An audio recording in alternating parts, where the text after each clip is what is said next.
5 minutes, 5 idées. La première, c'est que il y a un double sens dans le thème qui nous réunit aujourd'hui. Quelle place pour le risque dans les éthiques du Caire ?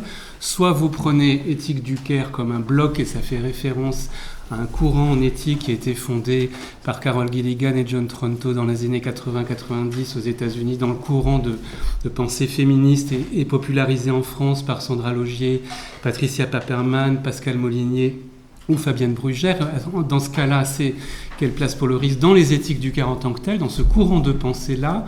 Il n'en est pas tant question que ça du risque, c'est pas une question centrale dans ces éthiques, mais il y aurait quand même des choses à en tirer. Puis vous pouvez l'entendre dans un deuxième sens, et c'est ce qu'on a fait aussi dans cette séquence remarquable de Théâtre Forum. Quelle place pour le risque dans les éthiques du care, c'est-à-dire du care, du soin aux personnes vulnérables, du soin notamment à domicile. Et donc c'est sur ce double sens-là que je voudrais jouer. Deuxième idée, vous avez vu que dans la scène, au premier abord, on a vraiment deux logiques totalement différentes.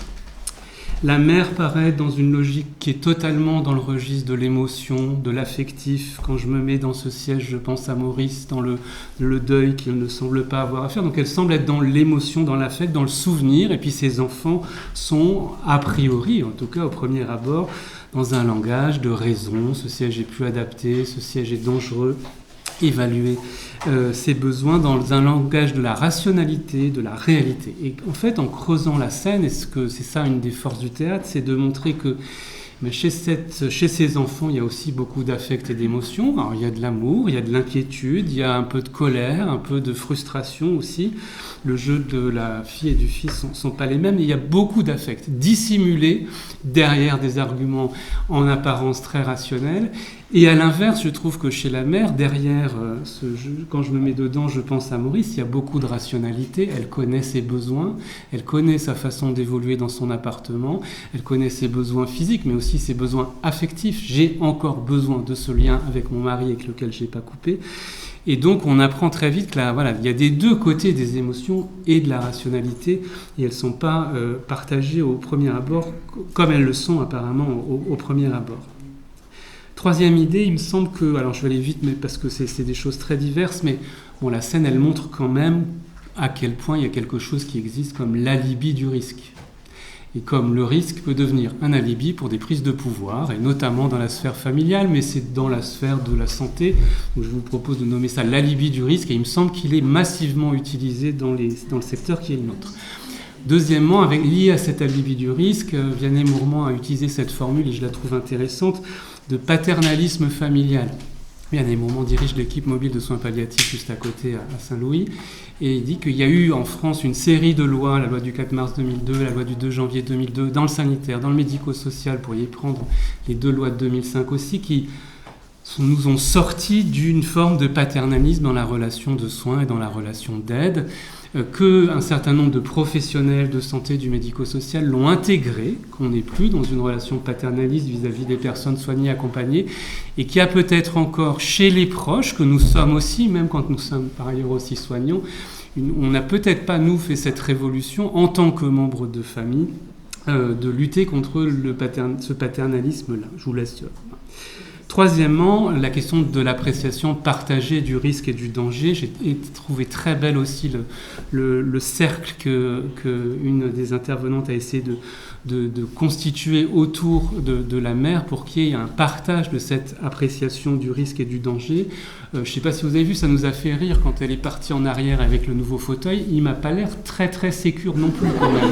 Il a l'air cher, on a investi, mais je suis pas sûr que d'un point de vue d'ergothérapie, il soit particulièrement adapté. Mais bon. Quatrièmement, il y a la question du temps, évidemment, qui est arrivée. Il me faut du temps encore. Bon, en même temps, le fauteuil a 70 ans. Elle se laisse mourir. Mais bon, on sent qu'on a des temporalités qui sont totalement désaccordées, totalement discordantes. Et je trouvais que ce qui était beau dans l'intervention des différentes médiations, c'est d'essayer de retisser une cohérence temporel et un temps partagé entre les éléments. Et je ne rebondis pas sur la question de la légitimité du rôle des tiers. Je pense que ça, c'est vraiment central, surtout sur cette question du risque. Prenons un autre exemple. Ils n'ont pas installé un fauteuil, mais ils ont installé une caméra pour surveiller à leur insu ou en le sachant les interventions des intervenants à domicile. Donc ce serait une autre forme de gestion du risque. Quel serait le rôle d'un intervenant ou d'un directeur de service dans ce cas-là face à ce type de choses. Voilà. Je finis juste parce que je pense que je suis déjà au-delà des 5 minutes, mais ça fait quand même réfléchir sur les façons de faire de l'éthique et sur les façons de sortir un peu des sentiers battus sur ces réflexions. Je trouve que je voudrais vraiment remercier la compagnie Nage et l'animation que vous avez faite de la séquence, parce qu'on voit des choses, on perçoit des choses, et on n'est pas juste dans l'intellect, on se reconnecte à des émotions un peu fondamentales et à la diversité des personnages. C'est ça que le théâtre et le roman permettent. Avec le tact, avec les scrupules, ils ont mis le fauteuil au garage, ils ne l'ont pas jeté. Il y a quand même le sentiment, on sent, mais parce que le théâtre, en jouant la scène, on le rend. Ils auraient pu le jeter, mais le jeter, c'était une forme de sacrilège. C'était une forme. Donc là, il y a quand même quelque chose d'une sensibilité qui dépasse le simple champ des émotions et qui relève le champ de la sensibilité. Ça, c'est quelque chose qui est typiquement propre aux éthiques du Caire, de nous réapprendre à quel point la narration, notre sensibilité commune et partagée, elle nous aide à nous rendre sensibles dans des situations à ce qui est en jeu d'un point de vue éthique. Mon 5e point est très simple. Applaudissons chaleureusement la compagnie Nage pour cette séquence.